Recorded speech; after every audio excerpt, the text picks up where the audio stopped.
y es en realidad la pieza clave. El rey de Texcoco, Ixtlilxóchitl II, fue el verdadero artífice de la caída de la Gran Tenochtitlan. Sé bienvenido a tu canal Megóforo. Iniciamos.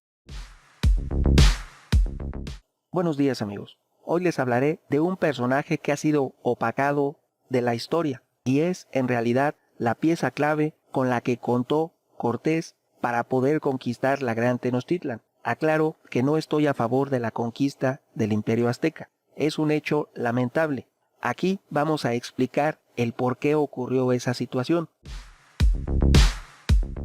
Si bien es cierto que en la gloria y en la caída de Tenochtitlan, este personaje de Hernán Cortés, este español, es quien se le otorgan todos los reconocimientos posibles en todo, mediante los cronistas y en los libros de historia. Se le atribuyen cualidades que nunca tuvo. Ahora bien, otra cuestión que se utiliza mucho para justificar la conquista española, diciendo que cómo es posible que tan pocos pudieran hacer tantas cosas, que ni que los conquistadores ni que los españoles, los 576 españoles que llegaron con Hernán Cortés, ni que ellos fueran superhombres para haber conseguido una victoria sobre el más grande de los imperios en la América de aquel entonces. En todo el continente americano, el imperio más fuerte era el Imperio Azteca en ese momento.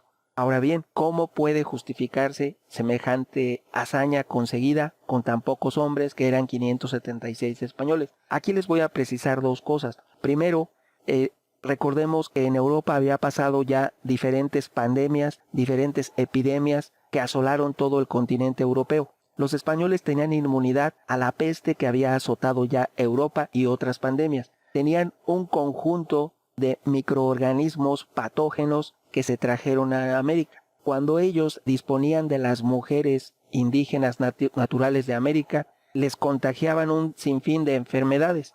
En América no se conocía, por mencionar solamente una, la sífilis. Sin embargo, la mayoría de los conquistadores traía sífilis y otro tipo de enfermedades. Todas se los contagiaron primero a las mujeres indígenas y estas a su vez al resto de su familia. Por consiguiente, la victoria de los españoles sobre los imperios de América fue primeramente biológica. En segundo lugar, fue la diferencia en las armas. Y en tercero, la increíble brutalidad. Recordemos que se vaciaron todas las cárceles de España durante los primeros 40 años de la conquista de América. No había nadie en ninguna cárcel española. Y todas las personas que se consideraban a sí mismas o que eran vistas como carentes de oportunidades en la península, su única opción era ir al Nuevo Mundo, porque cualquier español que pisara suelo en el Nuevo Mundo, de manera automática se le otorgaba varias mujeres y varios indígenas a su servicio. Durante los primeros 40 años después de la caída de la Gran Tenochtitlan, la servidumbre forzosa y las encomiendas fueron el pan de cada día. Fue lo que sucedía de manera cotidiana, y de ahí hasta la independencia de México, siempre cualquier español que pisaba suelo en América obtenía de manera inmediata, de facto, un sinnúmero de derechos sobre cualquier persona que habitase o que hubiese nacido en el continente americano. Nunca los indígenas, los naturales de América, gozaron de derechos jamás durante los 300 años de la época colonial. Regresando al tema que es el de Ixtlilxóchitl, el rey de Texcoco, aquí te diré que efectivamente él fue el personaje que marcó la diferencia e hizo posible la hazaña de los aliados de Cortés, que eran la principal traidora, la Malinche, que hay una corriente que quiere dignificar un hecho tan difícil de justificar. Es como tratar de justificar lo injustificable, que es las acciones de Malintzin. Recordemos que ella ya había visto cómo actuaban los españoles hacia los indígenas.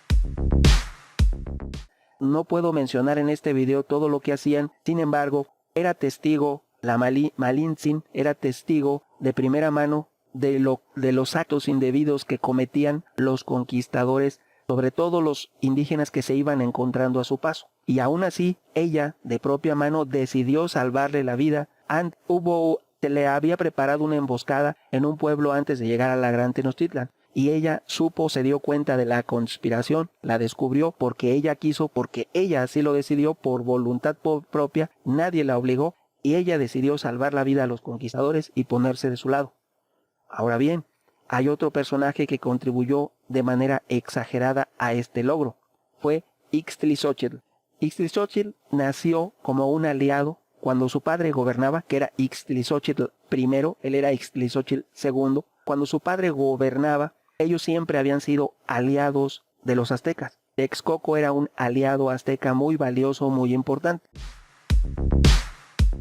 Por la cercanía, por la forma en que vivían la vida. De hecho, al ser él un príncipe, él había sido educado en los mejores colegios del Imperio Azteca. Había sido tratado con todas las consideraciones posibles como parte de la realeza que integraba la alianza con los aztecas. Por lo tanto, él sabía muy bien, tenía un gran conocimiento de la cultura azteca, de cómo había sido edificada la Gran Tenochtitlan, la forma en que peleaban las guerras los mexicas, y tenía un profundo conocimiento sobre cómo era, si existía una posibilidad, él se la sabía muy bien. Ixtlilxóchitl II, él sabía muy bien cómo poder vencer a los aztecas, porque había sido su aliado, había nacido como aliado, y él de voluntad propia decidió solicitar y pedir auxilio a Hernán Cortés a efecto de ser reconocido como el rey de Texcoco, de tal manera que ya para el año de 1516, fecha en que muere su padre, empezaron los dos hermanos, los dos príncipes que tenían derecho a ser nombrados reyes de Texcoco. Los dos hermanos, uno era Cacamatzin y el otro Ixtlilxóchitl II. El emperador Moctezuma, que era el emperador de los mexicas, decidió apoyar a Cacamatzin. Entonces el hermano Ixtlilxóchitl decidió que eso era una injusticia, él así lo consideró, a pesar de que su padre había nombrado como su sucesor a Cacamatzin y Moctezuma II había reconocido ese nombramiento. Por lo tanto, no tenía derecho alguno Ixtlilxóchitl a oponerse a las decisiones primero de su padre y segundo del emperador Moctezuma.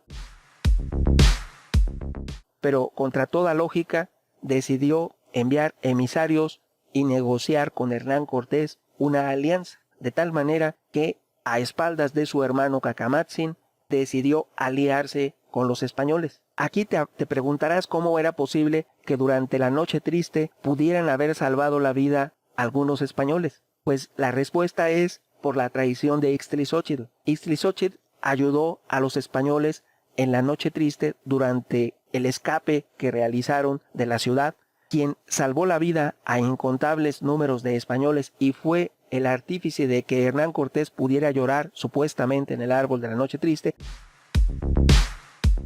Hernán Cortés, en realidad, siempre, de acuerdo a lo que demuestran sus acciones, nunca tuvo ninguna proporción ni de remordimiento ni de arrepentimiento. Por lo tanto, sus acciones contradicen la de una persona centrada, civilizada, cortés, educada y juiciosa. Más bien todo lo contrario se personificaba en Hernán Cortés, un individuo irascible, violento y contra toda lógica y razón. De esta manera, por eso él se formó como un interés personal el conquistar a los mexicas. Encontró un aliado para sus propósitos en Ixtlilxóchitl, y así fue que Hernán Cortés reconoció como el verdadero rey de Texcoco a Ixtlilxóchitl. Ya con el apoyo de los españoles fue que no le quedó más remedio a su hermano Cacamatzin de dividir primeramente el reino en dos. Primero dividieron el reino en dos. La mitad del reino iba a ser gobernada por Cacamatzin y la otra mitad de ese reino iba a ser gobernado por Ixtlilxóchitl. Sin embargo, a quien reconoció y a quien brindó su apoyo fue a Ixtlilxóchitl. De esta manera, cuando inician la lucha por la toma de Tenochtitlan, quien proporciona toda la información estratégica para poder sitiar primeramente la ciudad y para poder incluso elegir qué tipo de armas eran más efectivas, fue Ixtlilxóchitl, que incluso él en persona acudió hasta Tlaxcala en un inicio para entrenar a soldados indígenas enemigos de los mexicas para que pudiesen ser más efectivos. Incluso él llevó muestras de todo el armamento con el que contaban los mexicas para que este armamento pudiera ser evaluado por los españoles, y entonces Hernán Cortés tomó la determinación de llevar perros de pelea, de construir los bergantines para poder sitiar a la ciudad, de distribuir los cañones que llevaba y de distribuir de una manera más eficiente las armas españolas, el acero español, y establecer, porque como ya sabían la manera en cómo se iban a defender, a actuar y a responder los mexicas, porque Ixtlilxóchitl fue su aliado, él sabía, él había sido entrenado y capacitado, él incluso había sido en un momento apadrinado por Moctezuma, pero por algunas situaciones que cometió que no fueron aprobadas por su padre ni por Moctezuma, fue que se le retiró el apoyo y se nombró a su hermano Cacamatzin como el verdadero rey de Texcoco, en un inicio antes de que Hernán Cortés lo reconociera a él como el verdadero rey de Texcoco. Aquí lo primero es considerar que él nació, se educó y conoció la Gran Tenochtitlan de primera mano. Él estuvo ahí presente porque era parte de su vida. Por lo tanto, la información que él poseía, que él entregó, que él brindó a los españoles, fue la pieza clave para la conquista de la Gran Tenochtitlan. Un mérito que le fue retirado porque únicamente se le reconoce a Hernán Cortés como quien conquistó la Gran Tenochtitlan, y eso es mentira. El principal conquistador fue Ixtlilxóchitl II. Ahora bien, te diré que la manera de actuar se desvirtuó tanto en cuanto a sus verdaderas raíces y naturaleza, como un natural de América, como miembro de la realeza de pura cepa de los reinos aliados de los mexicas. Todo eso, él, como un giro de 180 grados, como de la noche al día, él cambió completamente, y después él pidió ser bautizado, él mismo se convirtió al cristianismo y él mismo reunió incluso piedras, y él se puso a construir la iglesia del convento de San Francisco en la Ciudad de México. Incluso él acompañó a Hernán Cortés en otras expediciones, y él, contra toda lógica, porque estaba actuando en contra de su formación de nacimiento, en contra de su propia gente, porque después de la caída de la Gran Tenochtitlan se desconoció por parte de los españoles a todos los aliados y reinos, y se establecieron las encomiendas. Por lo tanto, cada uno de los individuos que llegaron a América con Cortés pasaron de ser unos libertos de las cárceles españolas a unos grandes señores. A cada uno se le asignó uno de los reinos vasallos para que pudieran establecer su hacienda, su encomienda. Por lo tanto, la historia debía reconocer que el triunfo de Cortés se debió principalmente a Ixtlilxóchitl II. Aquí hay que aclarar una situación. Uno de sus hijos, el cual lleva su apellido, que es Fernando de Alba Cortés Ixtlilxóchitl, que es uno de sus descendientes, lo defendió a él a través de elaborar una obra literaria y un compendio histórico del reino de Texcoco.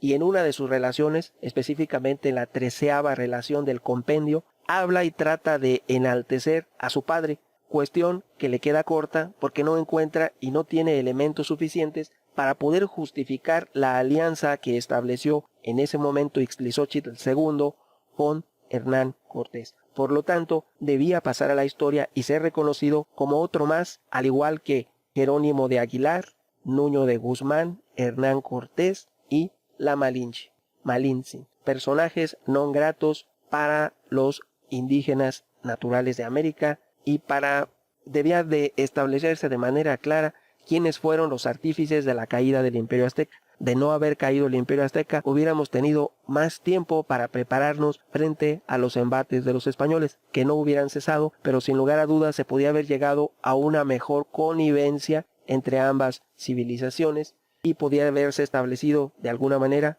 podrían haber sido las cosas diferentes a como sucedieron. Opiniones habrá muchas. ¿Tú qué piensas? Tu amigo Megóforo. Hasta pronto.